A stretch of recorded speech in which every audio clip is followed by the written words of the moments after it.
Hi, this is Mike Harding at Harding Auto Services.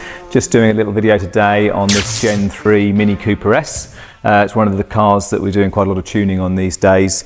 I get a lot of questions about stage 1 and stage 2, what's the difference? So the biggest difference in the tuning world is that the harder we press an engine, the more that we demand from the engine, the more temperature we generate.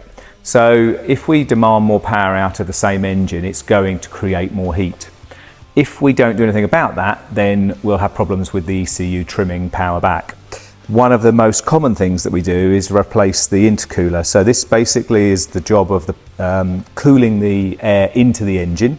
And this just, on this particular car, has a very small intercooler, which BMW Mini fit at the front here, just underneath the condenser in front of the radiator. And we're going to be replacing it with the Forged Motorsport version here, which as you can see is much larger, huge amount of additional volume, and that essentially is going to allow us to cool the air going into the engine at a greater rate.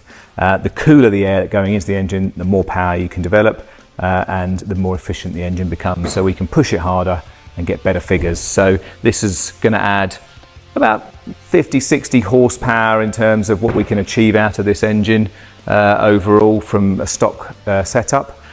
Combined with some exhaust work and other bits and pieces, but we'll see what happens. We're going on the dyno later, so we'll see what we come up with.